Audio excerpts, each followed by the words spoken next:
2024 বৰ্ষৰ 22 জুন তাৰিখে এগৰাকী টিউচনলৈ যোৱা ছাত্ৰীক 5 পাখণ্ডই দলবদ্ধ ধৰ্ষণ কৰিছিল। মূল অভিযুক্ত ক্ৰমে অভিজুল আলী, মুস্তাক আহমেদ, মহিদুল ইছলাম, এহছান আহমেদ আৰু সাদ্দাম হুছেইন।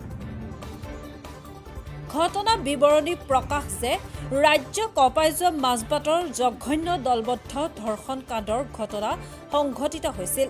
এই ঘটনাৰে জড়িত 5 ধৰ্ষণকাৰীক ওদালগুৰিৰ বিশেষ সত্ৰ ন্যায়াধীশ আদালতৰ NS দেউৰীৰ আদালতে যাৱজ্জীৱন কাৰাদণ্ডৰে দণ্ডিত কৰে। ধৰ্ষণকাৰী অভিজুল আলী, সাদ্দাম হুছেইন, মুস্তাক আহমেদ, এহছান আহমেদ, মহিদুল ইছলামক যাৱজ্জীৱন কাৰাদণ্ড বিহাৰ লগতে প্ৰত্যেক আসামীয়ে 20,000 টকাকৈ জৰিমনা বিহে। 2024 চনৰ 22 জুনত ওদালগুৰি জিলাৰ মাজবাটত সংঘটিত হৈছিল এই ভয়ংকৰ দলবদ্ধ ধৰ্ষণৰ ঘটনা। টিউচনৰ পৰা উভতাৰ পথত এগৰাকী নাবালিকা কিশোৰীক মাজবাট চাহ বাগিচাত বাট আগুচি ধৰি ধৰ্ষণ কৰিছিল 5 পাখণ্ডই। ঘটনাৰ পাছতে সমগ্ৰ ৰাজ্যতে সৃষ্টি হৈছিল প্ৰতিক্ৰিয়াৰ।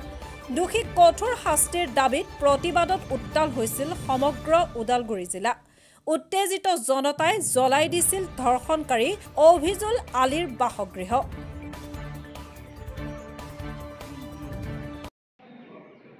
নমস্কাৰ।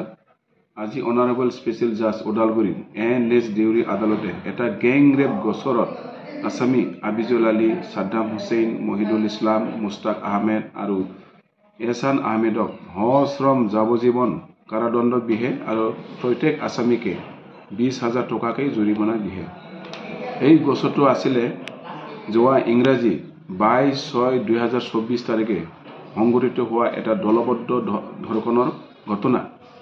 এই গোচৰ ওদালগুৰি জিলাৰ মাজবাট এলেকাৰ মাজবাট থানাৰ গোচৰ নং 30/2024 আৰু ভাৰতীয় দণ্ডবিধি আইনৰ 366, 376D, 323, 506 আৰু 34 ধাৰাত গোচৰটো ৰুজু হৈছিলে।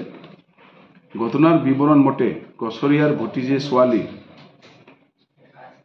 মাজবাট টাউনৰ পৰা টিউচন ক্লাছৰ পৰা নিজৰ লগৰীয়া নাম ৰাজ বাস্পৰৰ লগত মটৰ চাইকেলত ঘূৰি আহোঁতে সন্ধিয়া মাজবাট বাগানৰ মাজত আসামীবিলাকে লগ পাই আগুচি ধৰে আৰু বাইকৰ চাবি কাঢ়ি লয় আৰু দুয়োকে মাৰধৰ কৰে আৰু ৰাজ বাস্পৰক বাগানৰ মাজত নি আঁঠু কৰাই তাক দম দিয়ে আৰু এজন আসামীয়ে তাক ৰখি থাকে আৰু বাকী আসামীবিলাকে নাবালিকা ছোৱালীৰ লগত এজনৰ পিছত এজন দলবদ্ধভাৱে ধৰ্ষণ কৰে আৰু পিছত ৰাজ বাস্পৰক ৰখি থকা এজন আসামীয়ে এই ছোৱালীৰ লগত ধৰ্ষণ কৰে।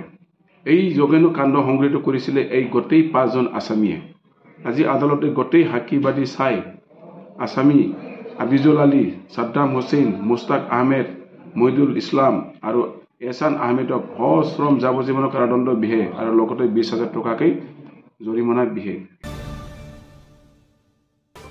ঢেকিয়াজুলিৰ পৰা শনি দৈমাৰীৰ ৰিপৰ্ট, মহাজাতি 24 লাইভ।